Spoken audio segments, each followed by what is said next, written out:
Hi all, കേട്ടറ്റിൻ്റെ പുതിയ notification വന്നിട്ടുള്ളത് നിങ്ങൾ അറിഞ്ഞിട്ടുണ്ടായിരിക്കും. ഫെബ്രുവരിയിലാണ് നമ്മുടെ എക്സാം വരുന്നത്. ഇനി നമുക്കുള്ളത് 2 കുറഞ്ഞ മാസങ്ങൾ മാത്രമേ ഉള്ളൂ.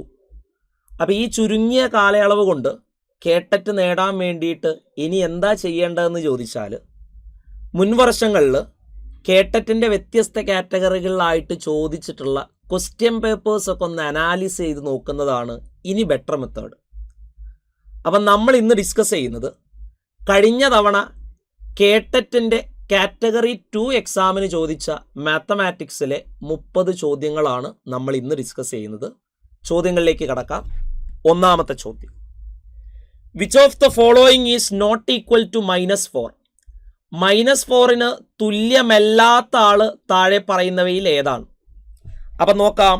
അതിൽ ഒന്നാമത്തെ ചോദ്യം ചോദിച്ചിരിക്കുന്നത് -5 + 9. ഇതിൻ്റെ വില എങ്ങനെയാ കാണുക? ഇത്തരത്തിലുള്ള സംഖ്യകൾ വന്നാൽ നിങ്ങൾ ചെയ്യേണ്ടത് വലുതിൽ നിന്ന് ചെറുത് കുറച്ച് വലുതിൻ്റെ ചിഹ്നം ഇട്ട് കൊടുക്കണം. വലുത് 9, ചെറുത് 5. 9ന്ന് 5 പോയാൽ 4, വലുതിൻ്റെ ചിഹ്നം പ്ലസ്സാ. അപ്പോൾ ഉത്തരം കിട്ടുക +4. ഇത് -4ന് തുല്യമാണോ? അല്ല.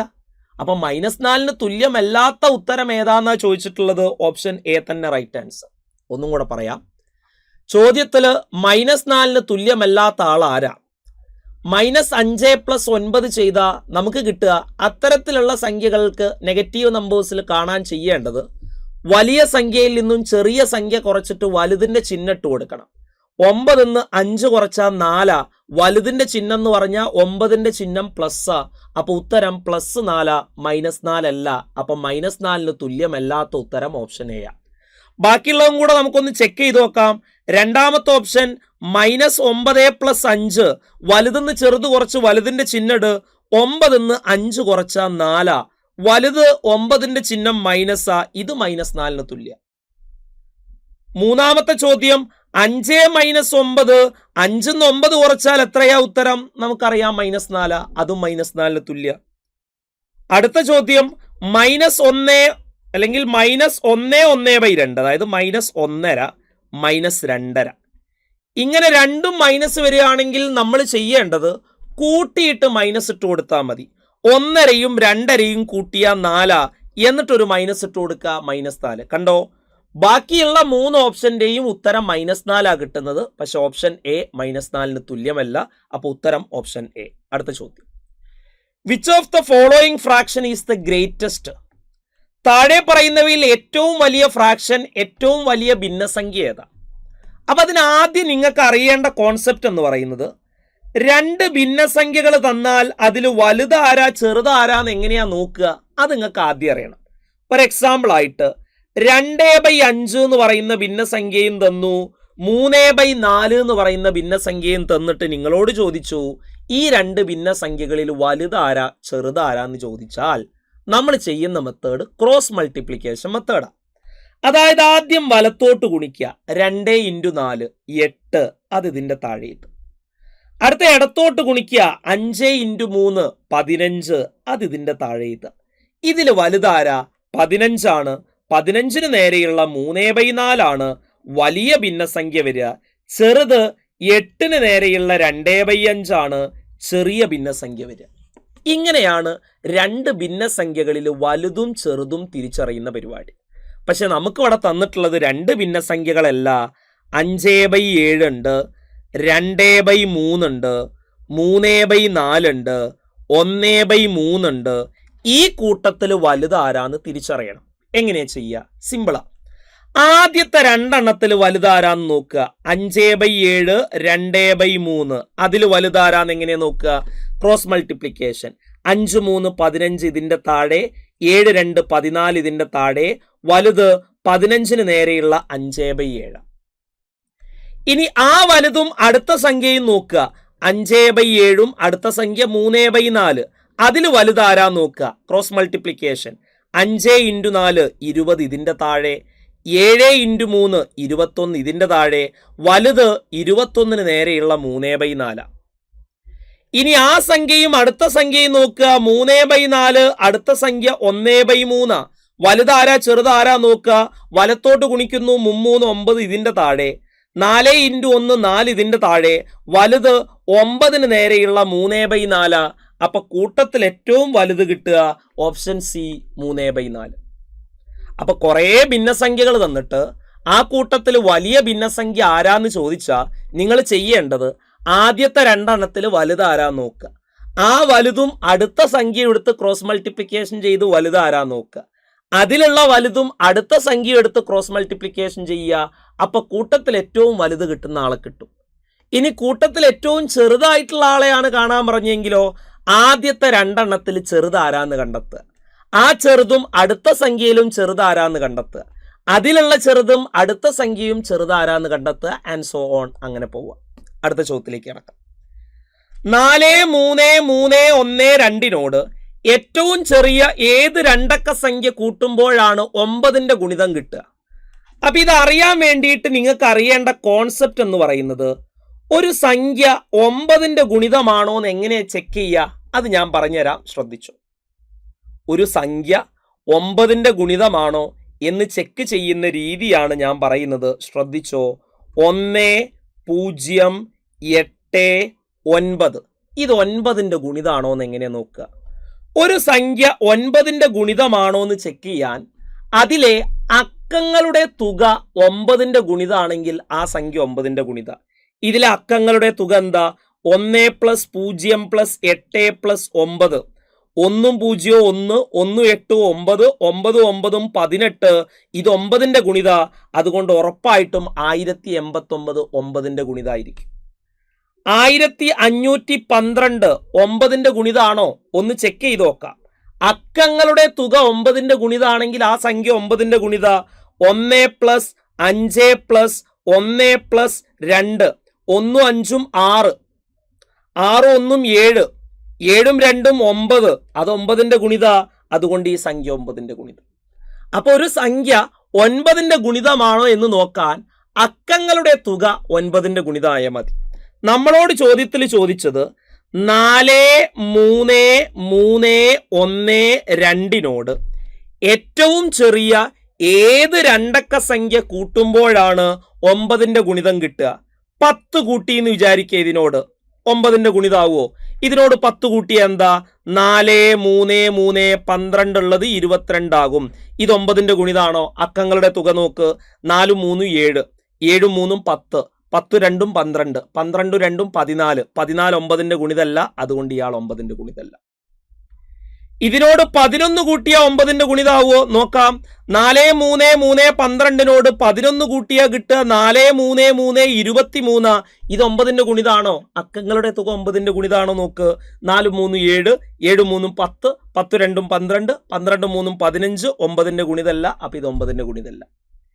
ഇതിനോട് 14 കൂട്ടിയ 9ന്റെ ഗുണിതാവോ നോക്കാം. 4 3 3 12 14 കൂട്ടിയ എത്രയാ? 12 10 22, 22 4 26. 9ന്റെ ഗുണിതാണോ? അക്കങ്ങളുടെ തുക നോക്ക്. 4 3 7, 7 3 10, 10 2 12, 12 6 18, 18 9ന്റെ ഗുണിത. അപ്പൊ ഉത്തരം കിട്ടുന്നത് ഓപ്ഷൻ സി. അപ്പൊ 4 3 3 1 2 ഏറ്റവും ചെറിയ ഏത് 2 അക്ക സംഖ്യ കൂട്ടുമ്പോഴാണ് 9ന്റെ ഗുണിതം കിട്ടുക? 14 കൂട്ടുമ്പോഴാണ് 9ന്റെ ഗുണിതം കിട്ടുക. അതാണ് ഐഡിയ. സെറ്റ്. അടുത്ത ചോദ്യം.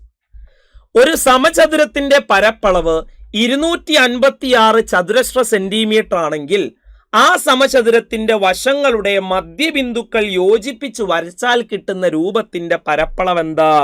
ഞാൻ കാണിച്ചു തരാം. വളരെ സിമ്പിൾ ആണിത് ചെയ്യാനായിട്ട്. നമ്മുടെ കയ്യിൽ ഒരു സമചതുരം ഉണ്ടെന്ന് വെക്കുക. അപ്പൊ നമ്മുടെ കയ്യിൽ ഒരു സമചതുരമുണ്ട്. ഈ സമചതുരങ്ങളുടെ 4 വശങ്ങളുടെയും മധ്യബിന്ദുക്കൾ ഞാൻ കണക്ട് ചെയ്തു. അപ്പൊ ഈ സമചതുരത്തിന്റെ 4 വശങ്ങളുടെയും മധ്യബിന്ദുക്കൾ ഞാൻ കണ്ടുപിടിച്ചു. എന്നിട്ട് അവരെ ഞാൻ കണക്ട് ചെയ്തു എന്ന് വിചാരിക്കുക. നോക്ക്, 4 വശങ്ങളുടെയും മധ്യബിന്ദുക്കൾ കണക്ട് ചെയ്താൽ നമുക്കൊരു രൂപം കിട്ടുമല്ലോ. ഈ രൂപത്തിന്റെ പരപ്പളവ് എത്രയാണ്, അല്ലെങ്കിൽ ഈ രൂപത്തിന്റെ ഏരിയ എത്രയാന്നാണ് നമ്മളോട് കണ്ടെത്താൻ പറഞ്ഞത്. കണ്ടോ? അപ്പൊ ഒരു സമചതുരത്തിന്റെ 4 വശങ്ങളുടെയും മധ്യബിന്ദുക്കൾ കണക്ട് ചെയ്യുന്ന രൂപത്തിന്റെ പരപ്പളവ് എന്താ? ഇങ്ങനൊരു ചോദ്യം വന്നാ അത് ചെയ്യാനായിട്ട് വളരെ സിമ്പിൾ ആയിട്ടുള്ള ഒരു ട്രിക്ക് ഉണ്ട്. ആലോചിച്ചു വെച്ചോ. ഒരു സമചതുരത്തിന്റെ നാല് വശങ്ങളുടെയും മധ്യബിന്ദുക്കൾ കണക്ട് ചെയ്ത് കിട്ടുന്ന രൂപത്തിന്റെ പരപ്പളവ് കാണാൻ ആ സമചതുരത്തിന്റെ പരപ്പളവ് എത്രയാണോ അതിന്റെ പകുതി എടുത്താൽ മതി. നമ്മുടെ സമചതുരത്തിന്റെ പരപ്പളവ് 256, അതിന്റെ പകുതി എത്രയാ? 128. അപ്പൊ ഉറപ്പിച്ചോ, 128 ഉത്തരം. Option C is the right answer. അപ്പൊ ഒരു സമചതുരത്തിന്റെ നാല് വശങ്ങളുടെ മധ്യബിന്ദുക്കൾ കണക്ട് ചെയ്യുന്ന രൂപത്തിന്റെ പരപ്പളവ് കാണാൻ ആ സമചതുരത്തിന്റെ പരപ്പളവ് എത്രയാണോ അതിന്റെ പകുതി കണ്ടാൽ മതി. സമചതുരത്തിന്റെ പരപ്പളവ് 256, അതിന്റെ പകുതി 128. ഉത്തരം കിട്ടുക 128. Option C. അടുത്ത ചോദ്യം, ഒരു സംഖ്യയുടെ 25% എന്നത് 35 ആണെങ്കിൽ സംഖ്യ ഏതാ? അപ്പൊ ചോദ്യത്തിൽ പറഞ്ഞത് ഒരു സംഖ്യയുടെ 25% 35 ആണ്, സംഖ്യ ഏതാ? അതായത് അതിന്റെ 25% 35 ആണെങ്കിൽ സംഖ്യ എന്ന് പറഞ്ഞാൽ ഫുള്ള്, അതായത് 100% എത്രയാന്ന് കാണണം. അതാണ് സംഖ്യ കാണുക എന്ന് പറഞ്ഞ അർത്ഥം. 25% 35 ആണെങ്കിൽ 100% എത്രയാന്ന് കാണുക. ഇത് കാണാൻ ക്രോസ് മൾട്ടിപ്ലിക്കേഷൻ മെത്തേഡ് ചെയ്താൽ മതി. വലത്തോട്ട് ഗുണിക്കുക, 100 × 35 ബൈ ഇടത്തോട്ട് 25. 25 ഒരു 25, 100 4 25, 4 × 35 എത്രയാ കിട്ടുക? 4 × 35 എന്ന് പറഞ്ഞാൽ 140 ആണ് കിട്ടുക. ഉത്തരം ഓപ്ഷൻ ഡി 140. അപ്പൊ ഒന്നും കൂടെ പറയാം, ഒരു തവണ കൂടെ പറയാം, ജസ്റ്റ് ഒന്ന് ശ്രദ്ധിക്കുക, നന്നായിട്ടൊന്ന് നോക്ക്. ഞാൻ പറയാം, ഒരു സംഖ്യയുടെ 25% 35 ആന്ന് പറഞ്ഞിട്ടുണ്ട്. ആ സംഖ്യ ഏതാന്ന് ചോദിച്ചാൽ സംഖ്യ എന്ന് പറഞ്ഞാൽ 100% അതെത്രയാന്ന് കണ്ടെത്തണം. കണ്ടെത്താനുള്ള മെത്തേഡ് ക്രോസ് മൾട്ടിപ്ലിക്കേഷൻ. വലത്തോട്ട് 100 × 35 ഹരിക്കണം താഴോട്ട് 25. 25 ഒരു 25, 100 4 25, ഉത്തരം 4 × 35 140. Option D. ഇത് ചെയ്യാൻ മറ്റൊരു വഴിയും കൂടെ ഉണ്ട്. 25% എന്ന് പറഞ്ഞാൽ കാൽ ഭാഗം 35, അപ്പൊ അരഭാഗം 70, അപ്പൊ ഫുൾ ഭാഗം 140. അങ്ങനെ ചെയ്താലും മതി. 25% എന്ന് പറഞ്ഞാൽ കാൽ ഭാഗം എത്രയാണ്? 35. കാൽ ഭാഗം 35 ആണെങ്കിൽ അരഭാഗം 70, അരഭാഗം 70 ആണെങ്കിൽ അതിന്റെ ഫുൾ ഭാഗം 140. അങ്ങനെയും വേണമെങ്കിൽ ചെയ്യാം. അടുത്ത ചോദ്യം, 3ന്റെ ഗുണിതങ്ങളോട് 2 കൂട്ടി കിട്ടുന്ന 5, 8, 11 എന്നീ സംഖ്യകളുടെ ബീജഗണിത രൂപം ഏതാ? സിമ്പിൾ അല്ലേ? 3ന്റെ ഗുണിതങ്ങളോട് 2 കൂട്ടുന്ന സംഖ്യ, 3ന്റെ ഗുണിതങ്ങളുടെ പൊതുവായിട്ടുള്ള രൂപം 3 എന്നാ കിട്ടുക. അതിനോട് 2 കൂട്ടുക എന്ന് പറഞ്ഞാൽ 3n + 2. ഉത്തരം ഓപ്ഷൻ എ. അപ്പൊ 3ന്റെ ഗുണിതങ്ങളോട് 2 കൂട്ടി കിട്ടുന്ന സംഖ്യകളുടെ ബീജഗണിത രൂപം 3n + 2. 5ന്റെ ഗുണിതങ്ങളോട് 3 കൂട്ടി കിട്ടുന്ന സംഖ്യകളുടെ ബീജഗണിത രൂപം 5n + 3. 7ന്റെ ഗുണിതങ്ങളോട് 5 കൂട്ടി കിട്ടുന്ന സംഖ്യകളുടെ ബീജഗണിത രൂപം 7n + 5. സിമ്പിൾ ആണ് ചെയ്യാൻ. അടുത്തത് നോക്കാം. 1/2 ഗുണിക്കണം അര, ഇതിനെ സംബന്ധിച്ച് ശരിയല്ലാത്തത് ഏതാ?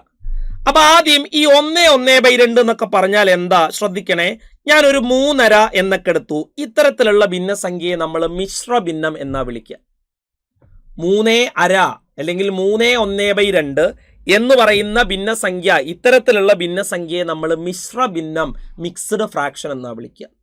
ഇതിന്റെ ശരിയായ റിട്ടേൺ 3 + 1/2, അതാണ് 3/1/2. പല ആളുകളും ഇങ്ങനെ തെറ്റിദ്ധരിച്ചു വെക്കും. 3/1/2 എന്ന് പറഞ്ഞാൽ 3 ഗുണിക്കണം 1/2 എന്നുള്ളത്. ഇത് തെറ്റാണ്. ശരിയായിട്ടുള്ളത് ഇയാളാണ്. ഒന്നും കൂടെ, 3/1/2 എന്ന് പറയുന്ന മിശ്രഭിന്നം കൊണ്ട് ഉദ്ദേശിക്കുന്നത് 3 + 1/2 ആണ്, അല്ലാതെ 3 ഗുണിക്കണം 1/2 അല്ല എന്നർത്ഥം.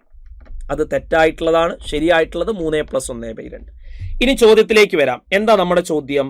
1.5 × അര. 1.5 × അര എന്ന് പറഞ്ഞാൽ 1.5യുടെ അര എന്ന് വായിക്കാം. 1.5 × അര എന്ന് പറഞ്ഞാൽ 1.5യുടെ അര, 1.5യുടെ പകുതി. അപ്പൊ ഓപ്ഷൻ എ ശരിയാ. നമ്മളോട് ശരിയല്ലാത്ത ചോദിച്ചു. ഓപ്ഷൻ എ ശരിയാ. 1.5 × അര എന്ന് പറഞ്ഞാൽ 1.5ന്റെ അര, 1.5യുടെ പകുതി. ഓപ്ഷൻ എ ശരിയാ. അടുത്തത് 1.5 × അര എന്ന് പറഞ്ഞാൽ 1 × അര × അര എന്ന് എഴുതിയ തെറ്റാ. കാരണം ഞാൻ പറഞ്ഞു 1.5യുടെ ശരിയായിട്ടുള്ള റെപ്രസെന്റേഷൻ എന്താണ്? ഞാൻ പറയാം. 1.5 എന്ന് പറഞ്ഞാൽ ശരിക്കും 1 പ്ലസ് അരയാ, ഗുണിക്കണം ഒരരയും കൂടെ ഉണ്ട്. അപ്പൊ ഇതും ശരിയാണ്. അല്ലാതെ ഒരിക്കലും 1.5 1 ഗുണിക്കണം അര ഇൻറ്റു അര എന്ന് എഴുതി വെക്കരുത്. അപ്പൊ കൂട്ടത്തിൽ തെറ്റായത് ഏതാന്ന് ചോദിച്ചാൽ ഓപ്ഷൻ ബി. ഒന്നുകൂടെ പറയാം, ശ്രദ്ധിച്ചു. നിങ്ങൾ ആദ്യം മനസ്സിലാക്കി വെക്കേണ്ട കാര്യം, ഇതേപോലെ 1.5 കൊണ്ട് ഉദ്ദേശിക്കുന്നത് 1 പ്ലസ് അരയാണ്, അല്ലാതെ 1.5 കൊണ്ട് 1 ഇൻറ്റു അരയല്ല ഉദ്ദേശിക്കുന്നത്. അപ്പൊ 1.5 ഇൻറ്റു അര എന്ന് പറഞ്ഞാൽ ചില ആളുകൾ ഇങ്ങനെ എഴുതും, 1.5 എന്ന് പറഞ്ഞാൽ 1 ഇൻറ്റു അരയാണല്ലോ, ഇൻറ്റു ഒരരയും കൂടെ ഉണ്ട്, അപ്പൊ ഇതാണ് ശരിയെന്ന് പറയും. പക്ഷെ ഇത് തെറ്റാ. അപ്പൊ കൂട്ടത്തിൽ തെറ്റായിട്ടുള്ളത് ആരാന്ന് ചോദിച്ചാൽ ഓപ്ഷൻ ബി. അടുത്ത ചോദ്യം, 5/5 പ്ലസ് 5/5 പ്ലസ് 5/5 പ്ലസ് 5/5 പ്ലസ് 5/5 സമം 25x. എക്സ്പോണൻസിന്റെ ചോദ്യങ്ങളാണ്. അപ്പൊ എക്സ്പോണൻസിന്റെ കുറച്ച് ബേസിക് ഐഡിയാസ് നിങ്ങളുടെ കയ്യിൽ വേണം. എന്താ എക്സ്പോണൻസിന്റെ ബേസിക് ഐഡിയാസ്? പഠിച്ചോ. a/m എന്ന് പറയുന്ന ഒരു സംഖ്യയും a/n എന്ന് പറയുന്ന സംഖ്യയും ഗുണിച്ചാൽ കിട്ടുക a/m+n. എക്സാമ്പിൾ, 2/3 ഗുണിക്കണം 2/5. ഇതിന്റെ ഉത്തരം 2/3 പ്ലസ് 5 ആണ്. ദാറ്റ് ഈസ് 2/8 ആണ് അതിന്റെ ഉത്തരം കിട്ടുക. അതൊന്ന് മനസ്സിലാക്കി വെക്കണം. ഇത് എക്സ്പോണൻസിൽ ഒരു മെയിൻ റൂളാണ്. അതുപോലെ രണ്ടാമത്തെ റൂള്, a/m n എന്ന് പറഞ്ഞാൽ a/mn. അതായത് 2/5 എന്ന് പറഞ്ഞാൽ 2/3 15 എന്ന് എഴുതി വെക്കുക. ഇതൊക്കെയാണ് എക്സ്പോണൻസിന്റെ ബേസിക് റൂളുകൾ. ഇനി ചോദ്യത്തിലേക്ക് വരും. എന്താ ചോദ്യം?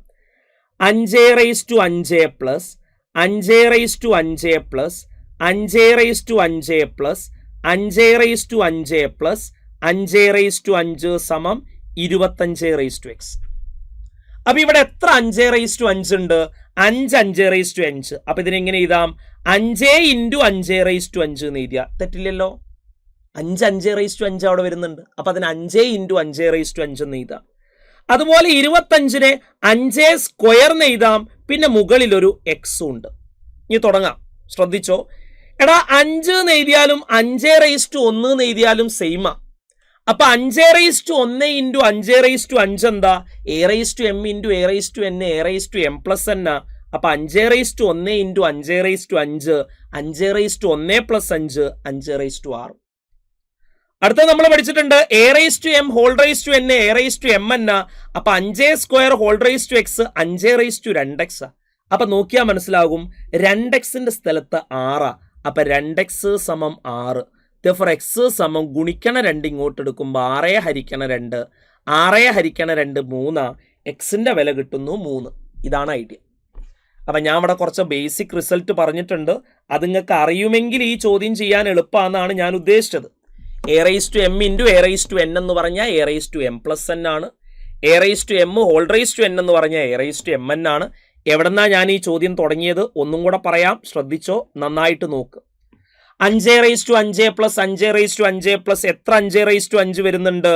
5 5/5. അപ്പൊ ഇതിനെ 5 ഇൻറ്റു 5/5 എന്ന് എഴുതാം. 25നെ 5 സ്ക്വയർ എന്ന് എഴുതാം. പിന്നെ മുകളിൽ ഒരു എക്സും ഉണ്ട്. ശരിക്കും 5നെ 5/1 എന്ന് എഴുതിയാലും കുഴപ്പമില്ല. 5/1 എന്ന് എഴുതിയ 5 തന്നെ. ഇനി a/m ഇൻറ്റു a/n a/m+n. അപ്പോൾ 5/5 പ്ലസ് 1 5/6 എന്ന് കൊടുക്കും. a/m whole raise to n a/mn. അപ്പൊ 5/2 whole raise to x 5/2x. 2xന്റെ സ്ഥാനത്ത് ഇവിടെ ഉള്ളത് 6. അപ്പൊ 2x സമം 6 കൊടുക്കാം. x സമം ഗുണിക്കണ 2 ഇങ്ങോട്ട് എടുക്കുമ്പോൾ ഹരിക്കണ 2. എക്സിന്റെ വില 6 ഹരിക്കണ 2 3 എന്ന് കിട്ടും. ഇതാണ് പരിപാടി. സെറ്റ് അല്ലേ? അടുത്ത ചോദ്യം, ഒരു സംഖ്യയുടെ 1/4 നിന്നും ആ സംഖ്യയുടെ 1/5 ഭാഗം കുറച്ചാൽ 10 കിട്ടും. സംഖ്യ ഏതാ? സംഖ്യ ഞാൻ x എടുത്തു. എക്സിന്റെ 1/4 ഭാഗം എന്ന് പറഞ്ഞാൽ x/4. എക്സിന്റെ 1/5 ഭാഗം എന്ന് പറഞ്ഞാൽ x/5. അപ്പൊ ഒരു സംഖ്യയുടെ 1/4 ഭാഗത്തിൽ നിന്നും 1/5 ഭാഗം കുറച്ചാൽ 10 കിട്ടും എന്ന് പറഞ്ഞാൽ നമുക്കിങ്ങനെ എഴുതാം. ഒന്നുകൂടെ, ഒരു സംഖ്യയുടെ 1/4 ഭാഗം, സംഖ്യക്ക് ഞാൻ x എന്ന് അവിടെ പേര് കൊടുത്തു. അപ്പൊ എക്സിന്റെ 1/4 ഭാഗം എന്ന് പറഞ്ഞാൽ x/4. കുറയ്ക്കണം എക്സിന്റെ 1/5 ഭാഗം എന്ന് പറഞ്ഞാൽ x/5. കുറച്ചാ കിട്ടുന്നത് 10. രണ്ട് ഭിന്നസംഖ്യകൾ കുറയ്ക്കാൻ നിങ്ങൾ പഠിച്ചിട്ടുണ്ട് മെത്തേഡ്. അറിയാത്തോല് പഠിച്ചോ. 5/2 കുറയ്ക്കണം 3/4. ഇതെങ്ങനെ കുറയ്ക്കുക? ക്രോസ് മൾട്ടിപ്ലിക്കേഷൻ മെത്തേഡാ. വലത്തോട്ട് ഇടത്തോട്ട് താഴോട്ട്. വലത്തോട്ട് ഗുണിക്കുക 5 4 20 മൈനസ് ഇടത്തോട്ട് 2 3 18. സോറി 2 3 എത്രയാ 6. ഡിവൈഡർ ബൈ താഴോട്ട് 2 4 8. 20 6 പോയാൽ എത്രയാ 14 ഡിവൈഡർ ബൈ 8.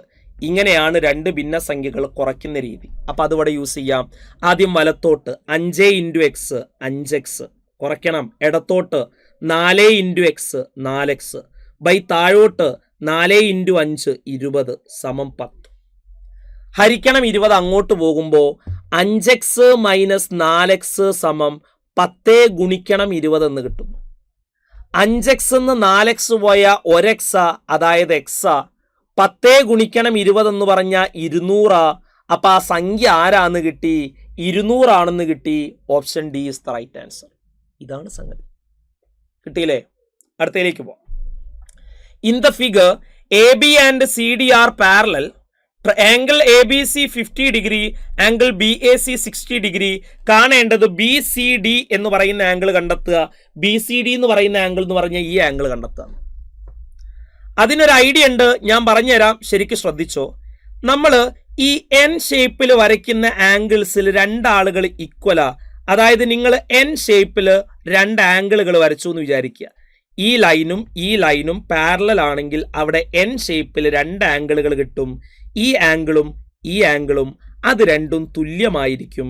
ഇതിനെ നമ്മൾ വിളിക്കുന്ന പേരാണ് ആൾട്ടർനേറ്റ് ആംഗിൾ. എൻ ഷേപ്പിലുള്ള ആംഗിൾ ആൾട്ടർനേറ്റ് ആംഗിൾ, അല്ലെങ്കിൽ മലയാളത്തിൽ വിളിക്കുന്ന പേര് മറുകോണം. അപ്പൊ നിങ്ങൾ അവിടെ എൻ ഷേപ്പിൽ ഒരു ആംഗിൾ കാണുന്നുണ്ട്, ഞാൻ വരച്ചു തരാം, ജസ്റ്റ് ഒന്ന് ശ്രദ്ധിക്കുക. കണ്ടോ, ഇയാൾ കറക്റ്റ് എൻ ഷേപ്പിലാണ് വരുന്നത്. എൻ ഷേപ്പിൽ വരുന്ന ആംഗിൾ ആണ്. അപ്പൊ ഇതില് ഈ ആംഗിളും തുല്യമായിരിക്കും. കാരണം അത് ആൾട്ടർനേറ്റ് ആംഗിൾ ആണ്, മറുകോണാണ്. അപ്പൊ ഇത് 50 ആണെങ്കിൽ ഉറപ്പായിട്ടും ഇയാളും 50. അപ്പൊ BCD എന്ന് പറയുന്ന കോണ് 50 ഡിഗ്രിയാണ്. Option A is the right answer. കഴിഞ്ഞു. അടുത്ത ചോദ്യം, താഴെ കൊടുത്തിരിക്കുന്നവയിൽ ഏറ്റവും ചെറുത് ഏതാ? തുടങ്ങാം. അപ്പൊ ഓരോന്നിന്റെയും വില ആദ്യം കണ്ടെത്താം. 1/3 വില എത്രയാ? 1/3 വില എന്ന് പറഞ്ഞാൽ 1നെ 3 കൊണ്ട് ഹരിക്കുകയാണെ 1 ഹരിക്കണം 3. 1ൽ എത്ര 3? 0 3 0 3 0 ശിഷ്ടം 1. പോയിന്റ് ഇട്ട് കൊടുക്കുന്നു, ഇവിടെ ഒരു 0. 10ൽ എത്ര 3? 3 3 3 3 9 ശിഷ്ടം 1. എഗെയിൻ ഒരു 0 ഇട്ട് കൊടുക്കുന്നു, 10ൽ എത്ര 3? 3 3 9 ശിഷ്ടം 1. എഗെയിൻ 0 ഇട്ട് കൊടുക്കുന്നു, 10ൽ എത്ര 3? 3 3 ശിഷ്ടം 9. അങ്ങനെ പോയിക്കൊണ്ടേയിരിക്കും. അപ്പൊ 1/3 വില 0.3333 അങ്ങനെ പോയിക്കൊണ്ടിരിക്കും. രണ്ടാമത്തെ സംഖ്യ ആരാ തന്നിട്ടുള്ളത്? 0.31 തന്നെ തന്നിട്ടുണ്ട്. മൂന്നാമത്തെ സംഖ്യ 0.1 സ്ക്വയർ എന്ന് പറഞ്ഞാൽ 0.1 ഗുണിക്കണം 0.1. പോയിന്റ് വരുന്ന സംഖ്യകൾ എങ്ങനെ ഗുണിക്കുക? പോയിന്റ് ഒഴിവാക്കി ഗുണിക്കുക, അവസാനം പോയിന്റ് ഇട്ട് കൊടുക്കുക. പോയിന്റ് ഒഴിവാക്കിയ 1 ഗുണിക്കണം 1 1. ഇനി എത്ര സ്ഥാനം കഴിഞ്ഞ് പോയിന്റ്? 1 2 2 സ്ഥാനം കഴിഞ്ഞിട്ട് പോയിന്റ് എന്ന് പറഞ്ഞാൽ ഉത്തരം 0.01 എന്ന് കിട്ടുന്നു. അപ്പൊ മൂന്നാമത്തേന്റെ ഉത്തരം 0.01. നാലാമത്തെ ആള് 0.03. അപ്പൊ ഇതിൽ ഏറ്റവും ചെറുതാരാ? 0.01 ഏറ്റവും ചെറുത്. അത് വരുന്നത് 0.1 സ്ക്വയറാ. അപ്പൊ ഉത്തരം ഓപ്ഷൻ സി. ഒന്നും കൂടെ പറയാം, നമ്മൾ അവിടെയുള്ള എല്ലാ സംഖ്യകളും കണ്ടെത്തി. ഒന്നാമത്തെ ആള് 1/3. 1/3 വില 0.3333. രണ്ടാമത്തെ സംഖ്യ 0.31. മൂന്നാമത്തെ സംഖ്യ 0.1 സ്ക്വയറാ.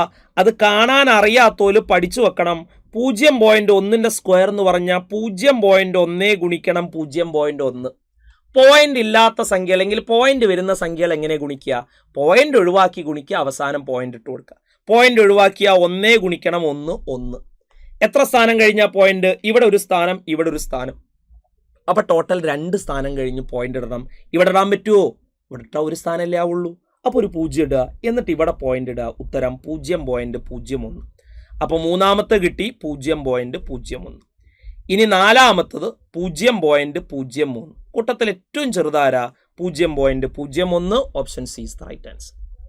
അടുത്ത ചോദ്യം, 6² × 3² × 4 ആകെ എത്ര ഘടകങ്ങളുണ്ട്? അതിന് ഘടകങ്ങൾ എന്താണെന്നും ഘടകങ്ങൾ എങ്ങനെയാ കണ്ടെത്തുക എന്നും അറിയണം. ഞാൻ പറഞ്ഞുതരാം, ജസ്റ്റ് ഒന്ന് ശ്രദ്ധിച്ചു. ഇപ്പൊ 24 എത്ര ഘടകങ്ങളുണ്ട്? 24 ഘടകങ്ങൾ എന്ന് പറഞ്ഞാൽ 24 നിശേഷം ഹരിക്കാൻ പറ്റാവുന്ന ആളുകളാണ് 24 ഘടകങ്ങൾ. 1 24 ഘടക, കാരണം 24 ഒന്നുകൊണ്ട് ഹരിക്കാം. 2, 3, 4, 5 ഇല്ല, 6 24 ഘടക, 7 ഇല്ല, 8 24 ഘടക, 9 ഇല്ല, 10 ഇല്ല, 11 ഇല്ല, 12 24 ഘടക, 24 24 ഘടക. അപ്പൊ 24 ഘടകങ്ങൾ 1, 2, 3, 4, 5, 6, 7, 8 ഘടകങ്ങളുണ്ട്. അപ്പൊ നമുക്ക് പറയാം 24 ഘടകങ്ങളുടെ എണ്ണം എന്ന് പറയുന്നത് 8. അപ്പൊ നമ്മൾ ഘടകങ്ങളുടെ എണ്ണം കാണണമെങ്കിൽ ആ സംഖ്യകളുടെ കംപ്ലീറ്റ് ഘടകങ്ങൾ എഴുതി നോക്കണോ? വേണ്ട. ഘടകങ്ങളുടെ എണ്ണം കാണാനായിട്ടൊരു ട്രിക്ക് ഉണ്ട്. അത് നിങ്ങൾ ചെയ്യേണ്ടത് 24 പ്രൈം ഫാക്ടറൈസേഷൻ ചെയ്യുക, ഘടകക്രിയ ചെയ്യുക. പ്രൈം ഫാക്ടറൈസേഷൻ എന്ന് പറഞ്ഞാൽ ആ 24 പ്രൈം നമ്പേഴ്സിന്റെ പവർ ആയിട്ട് എഴുതി വെക്കുക. എങ്ങനെയാ? 24 2 കൊണ്ട് ഹരിക്കുക, അപ്പൊ എത്രയാ കിട്ടുക? 12.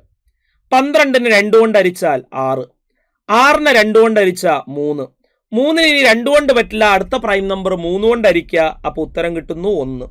മതി. അപ്പൊ 24 നമുക്ക് ഇങ്ങനെ എഴുതാം, 2 × 2 × 2 × 3, ദാറ്റ് ഈസ് 24 സമം 2 × 2 × 2 2 ക്യൂബ്, 3 നമുക്ക് 3^1 എന്ന് എഴുതാം. അങ്ങനെയാണെങ്കിൽ 24 ഘടകങ്ങൾ കാണാനുള്ള വഴി ആ പവറുകളോട് 1 കൂട്ടിയിട്ട് ഗുണിക്കുക. 3 + 1 ഗുണിക്കണം 1 + 1. 3 + 1 4 1 + 1 2, 4 × 2 8. കണ്ടോ 24 എത്ര ഘടകങ്ങൾ ഉണ്ടെന്ന് അവിടെ കിട്ടി. ഇതാണ് ഘടകങ്ങളുടെ എണ്ണം കാണുന്ന മെത്തേഡ്. ഇനി നമ്മുടെ ചോദ്യത്തിലേക്ക് പോകാം. നമ്മളോട് ഓൾറെഡി ഘടകക്രിയ ചെയ്തിട്ടാണ് സംഖ്യ തന്നത്, 6² × 3² × 4. അപ്പൊ പല ആളുകളും എളുപ്പത്തിൽ ചെയ്യും, ഘടകക്രിയ ചെയ്തു വെച്ചിട്ടുണ്ടല്ലോ. അപ്പൊ ഘടകങ്ങളുടെ പവറുകൾ 1 കൂട്ടിയിട്ട് ഗുണിക്കുക. 2 + 1 × 2 + 1 × 4 എന്ന് പറഞ്ഞാൽ ശരിക്കും 4^1. അപ്പൊ 1 + 1 ഉത്തരം കിട്ടുക 2 + 1 3, 2 + 1 3, 1 + 1 2, 3 9, 9 × 2 18. പല ആളുകളും 18ലേക്ക് ഉത്തരത്തിലേക്ക് പോകും, പക്ഷെ തെറ്റാ. അത് നിങ്ങളെ ട്രാപ്പിലാക്കാൻ വേണ്ടി തന്നതാ. എടാ, ഇത് ഘടകക്രിയ ചെയ്തു വെച്ചതല്ല. ഘടകക്രിയ ചെയ്തു വെച്ചിട്ടുണ്ടെങ്കിൽ എല്ലാം പ്രൈം ഘടകങ്ങളായിരിക്കണം, അഭാജ്യ സംഖ്യകളുടെ ഘടകങ്ങളായിരിക്കണം. 6 അഭാജ്യ സംഖ്യയാണോ? 4 അഭാജ്യ സംഖ്യയാണോ? അപ്പൊ അല്ല. അപ്പൊ ഇതിനെ അഭാജ്യ സംഖ്യകളുടെ ഘടകങ്ങളാക്കി എഴുതണം. ഞാൻ കാണിച്ചു തരാം. 6² ഞാൻ 3 × 2² എന്ന് എഴുതി. 3 2 6, അപ്പൊ 6² ആയി. അപ്പൊ ഇത് 3² × 2² എന്നാക്കാം. അപ്പൊ 6² 3² × 2² ആക്കി ഇൻറ്റു. പിന്നെ 3² അവിടെ കുഴപ്പമില്ല, അത് അഭാജ്യ സംഖ്യ തന്നെയാണ്. 4 നമുക്ക് 2² എന്ന് കൊടുക്കാം, അതും അഭാജ്യ സംഖ്യ. ഇനി നമുക്ക് കുഴപ്പമില്ലാതെ ചെയ്യാൻ പറ്റും. ഇതിലൊരു 3² ഉണ്ട്, 3² ഉണ്ട്, അതിനെ 3^4 എന്ന് എഴുതാം. 2² 2² 2^4. ഇപ്പൊ കറക്റ്റ് അഭാജ്യ ഘടകീകരണമായി, പ്രൈം ഫാക്ടറൈസേഷൻ. നേരത്തെ തന്നത് പ്രൈം നമ്പറിലുള്ള ഫാക്ടറൈസേഷൻ അല്ല, കാരണം 6 പ്രൈം നമ്പർ അല്ല, 4 പ്രൈം നമ്പർ അല്ല. ഇപ്പൊ കറക്റ്റായി 3ഉം 2ഉം പ്രൈമാണ്. ഇപ്പൊ കറക്റ്റ് അഭാജ്യ ഘടകീകരണം, പ്രൈം ഫാക്ടറൈസേഷൻ ആയി. ഇനിയാണ് ഘടകങ്ങളുടെ എണ്ണം കാണുക. പവറുകളോട് 1 കൂട്ടിയിട്ട് ഗുണിക്കുക. 4 + 1 ഗുണിക്കണം 4 + 1. 4 + 1 5 ഗുണിക്കണം 4 + 1 5. 5ഉം 5ഉം ഗുണിച്ചാൽ 25. ഉത്തരം കിട്ടുന്നത് ആരാണ്? Option D 25. സെറ്റല്ലേ? അപ്പൊ പല ആളുകളും അവിടെ ട്രാപ്പിലേക്ക് പോയിട്ട് 18ലേക്ക് പോവരുത്. അടുത്തത്, A swimmer crosses A river of width 200 meters in 5 minutes. His speed in km/h. അദ്ദേഹത്തിന്റെ സ്പീഡ് km/h എത്രയാണെന്ന് എഴുതുക. അപ്പൊ തുടങ്ങാം. ഒരു നീന്തൽക്കാരൻ ഒരു പുഴ നീന്തി കടക്കുക. 200 മീറ്റർ ആണ് ആ പുഴയുടെ വീതി. ആ പുഴ 5 മിനിറ്റ് കൊണ്ട് അയാൾ നീന്തി കടക്കുന്നുണ്ടെങ്കിൽ അയാളുടെ സ്പീഡ് എത്രയാണ്? നമുക്കറിയാം, സ്പീഡ് കാണാനുള്ള ഇക്വേഷൻ എന്ന് പറഞ്ഞാൽ ഡിസ്റ്റൻസ് ഡിവൈഡഡ് ബൈ ടൈം. ഇവിടെ അയാൾ സഞ്ചരിച്ച ഡിസ്റ്റൻസ് എത്രയാ? 200 മീറ്റർ. 200 മീറ്റർ ബൈ ടൈം എത്രയാ? 5 മിനിറ്റാ. പക്ഷെ ചെറിയൊരു പ്രശ്നമുണ്ട്, ശ്രദ്ധിക്കണേ. എടാ, ഡിസ്റ്റൻസ് മീറ്ററിലാണ് തന്നിട്ടുള്ളതെങ്കിൽ ടൈം സെക്കൻഡിലായിരിക്കണം. അതാണ് സ്റ്റാൻഡേർഡ് യൂണിറ്റ്. ഡിസ്റ്റൻസ് കിലോമീറ്ററിലാണ് തന്നിട്ടുള്ളതെങ്കിൽ ടൈം ഹവറിലായിരിക്കണം.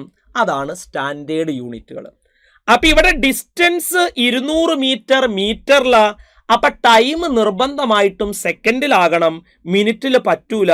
അപ്പൊ ആ ടൈമിനെ സെക്കൻഡിലേക്ക് മാറ്റാം. 5 മിനിറ്റ് എന്ന് പറഞ്ഞാൽ എത്ര സെക്കൻഡാ? 1 മിനിറ്റ് 60 സെക്കൻഡാ.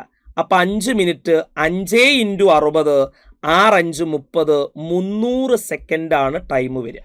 ഇപ്പൊ രണ്ടും കറക്റ്റ് യൂണിറ്റായി. Distance 200 metre, time 300 second. മീറ്ററും സെക്കൻഡും കറക്റ്റാ. അപ്പൊ ഡിസ്റ്റൻസ് 200 മീറ്റർ, ടൈം 300 സെക്കൻഡ്. അപ്പൊ സ്പീഡ് കിട്ടുക 0 വെട്ടിക്കളഞ്ഞാൽ 2/3 മീറ്റർ പെർ സെക്കൻഡ് എന്ന് കിട്ടും. പക്ഷെ അവിടെ ചെറിയൊരു പ്രശ്നമുണ്ട്. നമുക്ക് കാണേണ്ടത് മീറ്റർ പെർ സെക്കൻഡിലല്ല, കിലോമീറ്റർ പെർ ഹവറില. അപ്പൊ നമ്മൾ എന്ത് ചെയ്യണം? മീറ്റർ പെർ സെക്കൻഡിലുള്ള യൂണിറ്റിനെ കിലോമീറ്റർ പെർ ഹവറിലേക്ക് മാറ്റണം. പഠിച്ചു വെച്ചോ. മീറ്റർ പെർ സെക്കൻഡിലുള്ള യൂണിറ്റിനെ കിലോമീറ്റർ പെർ ഹവറിലേക്ക് മാറ്റാനായിട്ട് 18/5 കൊണ്ട് ഗുണിച്ചാൽ മതി. അപ്പൊ ചെയ്യാം. 2/3 മീറ്റർ പെർ സെക്കൻഡിനെ നിങ്ങൾക്ക് കിലോമീറ്ററിലേക്ക് മാറ്റണമെങ്കിൽ 18/5 കൊണ്ട് ഗുണിക്കണം. 3 3, 18 6 3. ഉത്തരം 2 6 12 മുകളിലും 5 താഴെയും. 5 കൊണ്ട് ഹരിക്കാൻ ഒരു എളുപ്പവഴിയുണ്ട്. മുകളിലുള്ള സംഖ്യയുടെ ഡബിൾ എഴുതി ഒരു സ്ഥാനം കഴിഞ്ഞ് പോയിന്റ് ഇട്ടാൽ മതി. 12ന്റെ ഡബിൾ 24, ഒരു സ്ഥാനം കഴിഞ്ഞ് പോയിന്റ് ഇട്ടാ 2.4. ഇപ്പൊ അയാൾ കിലോമീറ്റർ പെർ ഹവറിലായി. ഉത്തരം option D, 2.4 kilometre per hour. ഇതാണ് പരിപാടി. ക്ലിയർ അല്ലേ? അടുത്ത ചോദ്യം. 11 മീറ്റർ നീളമുള്ള കയർ 1.75 മീറ്റർ നീളമുള്ള കഷ്ണങ്ങളാക്കുന്നു. അവസാനം മിച്ചം വരുന്ന കഷ്ണത്തിന്റെ നീളം എത്ര? 25 സെന്റിമീറ്റർ, 50 സെന്റിമീറ്റർ, 75 സെന്റിമീറ്റർ, 1.25 മീറ്റർ. ചോദ്യം എന്താ? 11 മീറ്റർ നീളമുള്ള കയറ് 1.75 മീറ്റർ നീളമുള്ള കഷ്ണങ്ങളാക്കിയാൽ അവസാനം മിച്ചം വരുന്ന കഷ്ണത്തിന്റെ നീളം എന്താ? ചുരുക്കി പറഞ്ഞ ഉദ്ദേശം ഇത്രയേ ഉള്ളൂ. 11 മീറ്ററിനെ 1.75 മീറ്റർ കൊണ്ട് ഹരിച്ചാലുള്ള ശിഷ്ടം എത്രയാ? അതാണ് ഇവിടെ ചോദിച്ചത് ഇൻഡയറക്റ്റ് ആയിട്ട്. ചോദ്യത്തിൽ ഉദ്ദേശം എന്താ? 11 മീറ്ററിനെ 1.75 മീറ്റർ കൊണ്ട് ഹരിച്ചാലുള്ള ശിഷ്ടം എത്രയാണ് എന്നാണ് ശരിക്കും ഇവിടുത്തെ ചോദ്യം. പക്ഷെ ഞാൻ നോക്കുമ്പോൾ ഓപ്ഷനിലൊക്കെ സെന്റിമീറ്ററാ, പക്ഷെ ചോദ്യത്തിലാണെങ്കിലോ മീറ്ററിലാ.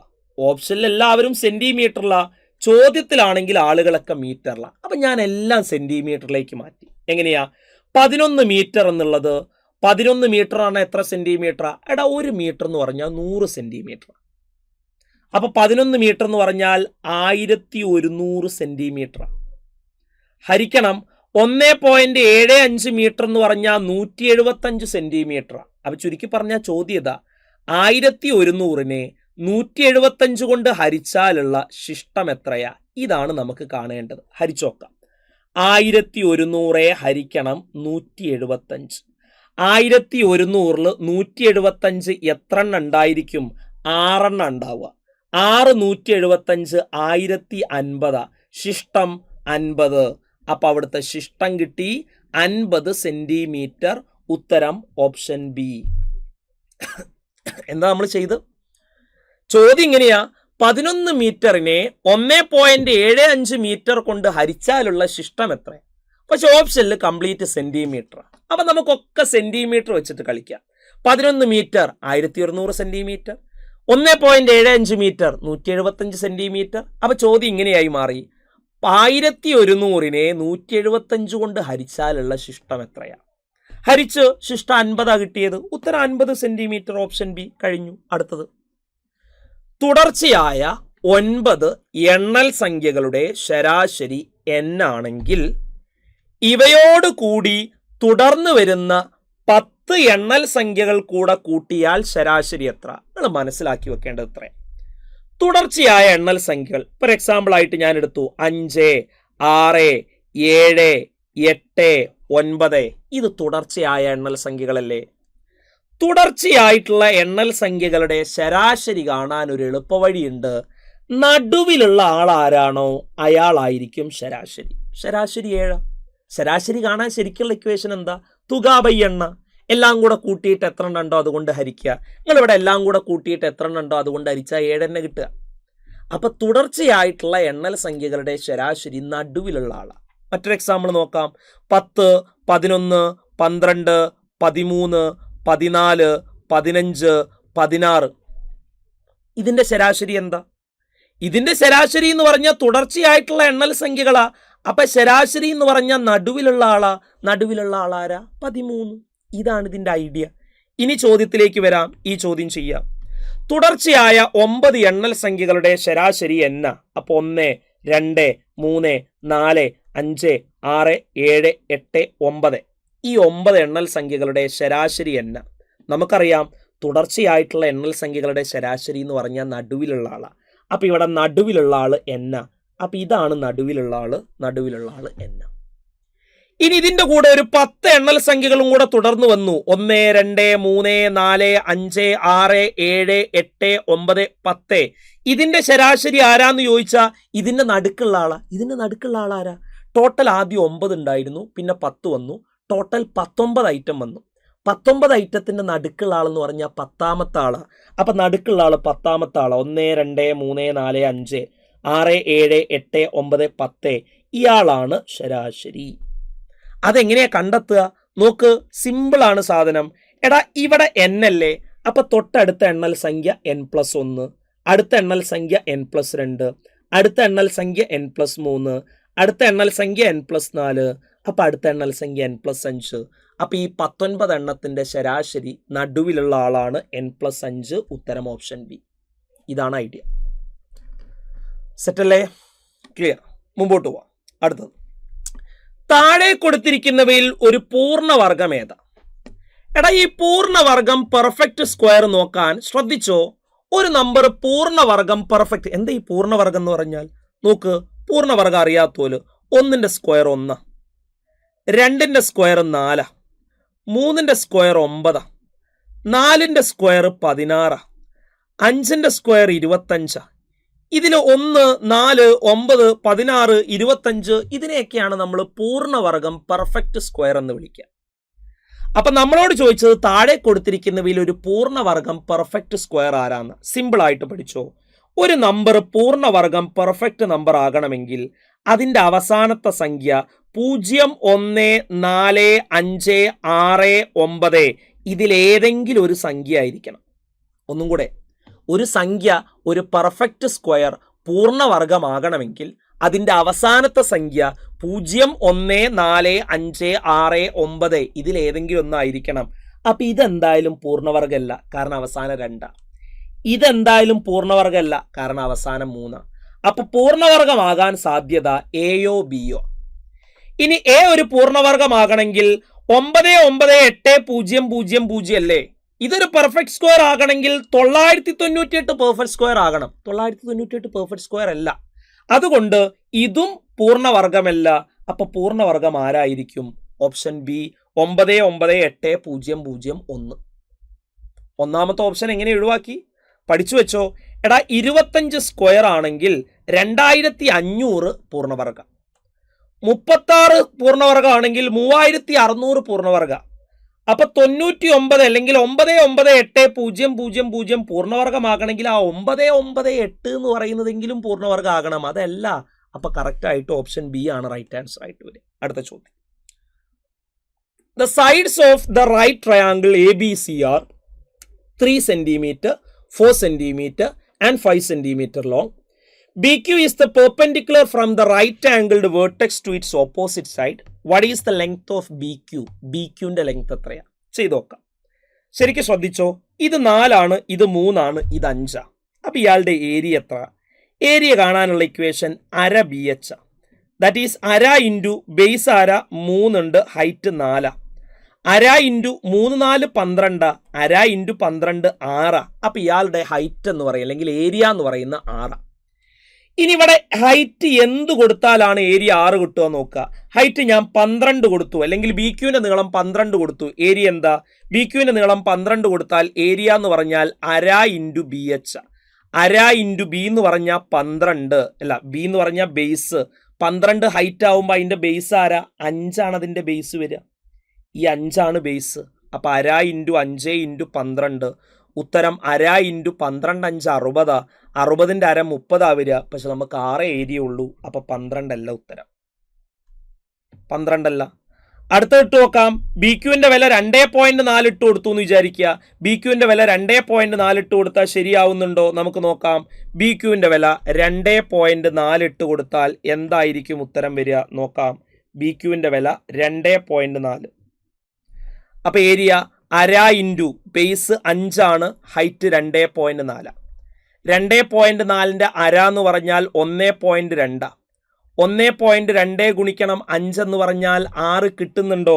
കിട്ടുന്നില്ലല്ലോ. 1.2 അല്ലെങ്കിൽ 1.2 ഗുണിക്കണം 5 എന്ന് 6 കിട്ടൂലേ? 1.2 ഗുണിക്കണം 6 എന്താ? 12 5 എത്രയാ? 60. ഒരു സ്ഥാനം കഴിഞ്ഞ് പോയിന്റ് ഇട്ട 6. അപ്പോൾ ഉത്തരം 2.4 തന്നെ. അങ്ങനെ നോക്കിയാൽ മതി. ഒന്നും കൂടെ, ഈ ട്രയാങ്കിളിൻ്റെ ഏരിയ കണ്ടു, ഏരിയ 6 കിട്ടിയത്. ഏരിയ കാണാൻ അങ്ങനെ തന്നെ കാണുന്നില്ല. ഇയാൾ ബേസും ഇയാൾ ഹൈറ്റും ആക്കിയിട്ട് ഏരിയ കാണാം. അപ്പം ഹൈറ്റ് 12 ഇട്ട് കൊടുത്തപ്പോൾ ഏരിയ കിട്ടുന്നത് 30. ശരിയല്ല. ഹൈറ്റ് 2.4 ഇട്ടപ്പോൾ കറക്റ്റ് ഏരിയ കിട്ടി 6. അപ്പോൾ ഉത്തരം ബി ക്യൂ 2.4. ഇതാണ് ഐഡിയ. അടുത്ത ചോദ്യം. ഒരു ക്ലാസ്സിലെ എ ഡിവിഷനിലെയും ബി ഡിവിഷനിലെയും കുട്ടികൾ തമ്മിലുള്ള അംശബന്ധം 7:9 ആണ്. ഡിവിഷൻ എയിൽ നിന്നും 6 കുട്ടികളെ ഡിവിഷൻ ബിയിലേക്ക് മാറ്റിയപ്പോൾ അംശബന്ധം 1:3 ആയി മാറി. ഡിവിഷൻ എയിലും ബിയിലും കൂടി ആകെ കുട്ടികളുടെ എണ്ണം എത്ര? നോക്കിക്കട്ടോ. എ ഡിവിഷനിലെയും ബി ഡിവിഷനിലെയും കുട്ടികളുടെ അംശബന്ധം 7:9. അപ്പം എ ഡിവിഷനിൽ 7 കുട്ടികൾ, ബി ഡിവിഷനിൽ 9 കുട്ടികളുണ്ട് എന്നല്ല എഴുതുക. എ ഡിവിഷനിലും ബി ഡിവിഷനിലും ഉള്ളത് 7ൻ്റെയും 9ൻ്റെയും ഒരു കോമൺ മൾട്ടിപ്പിളാ. അപ്പം 7x 9x എന്ന് കൊടുത്തു. ഇനി സംഭവിച്ചെന്താ? എ ഡിവിഷനിൽ നിന്ന് 6 കുട്ടികളെ ബി ഡിവിഷനിലേക്ക് കൊണ്ടുപോയി എന്ന് പറഞ്ഞാൽ 7 6 പോയി, ബിയിലേക്ക് 6 വന്നു. അപ്പം 7 6 പോയി എന്ന് പറഞ്ഞാൽ 7x ആണ് എയിലുള്ള കുട്ടികളുടെ എണ്ണം. അതിൽ നിന്ന് 6 പോയി. ഈസ്റ്റ് ബിയിലുള്ള കുട്ടികളുടെ എണ്ണം 9x, അതിലേക്ക് 6 വന്നു. ഈ പുതിയ അംശബന്ധം 1:3 എന്ന് പറഞ്ഞു. അംശബന്ധത്തിനെ 2 രൂപത്തിൽ എഴുതാം. ഈസ്റ്റു ആക്കിയിട്ടും എഴുതാം, ബൈ ആക്കിയിട്ടും എഴുതാം. അപ്പം ഞാൻ ഇങ്ങനെ എഴുതി 7x - 6 ഡിവൈഡഡ് ബൈ 9x + 6 = 1/3 എന്ന് എഴുതി.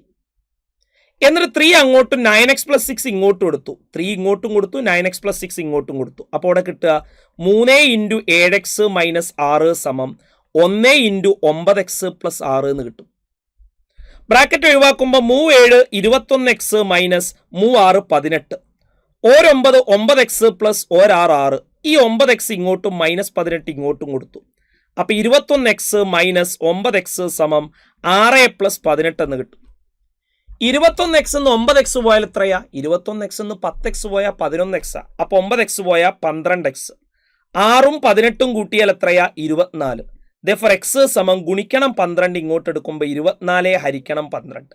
24 ഹരിക്കണം 12 2. അപ്പം എയിൽ എത്ര കുട്ടികളാ? 7x കുട്ടികളാ. 7 × 2 14 കുട്ടികൾ എയിൽ. ബിയിൽ 9x കുട്ടികളാ. 9 × 2 18 കുട്ടികൾ ബിയിൽ. ടോട്ടൽ എയിലും ബിയിലും കൂടെ എത്ര കുട്ടികളുണ്ടെന്ന് ചോദിച്ചാൽ 14ഉം 18ഉം എത്രയാ? 10ഉം 10ഉം 20, 8ഉം 4ഉം 12, 32 കുട്ടികളല്ലേ? 32 കുട്ടികൾ. Option B is the right answer.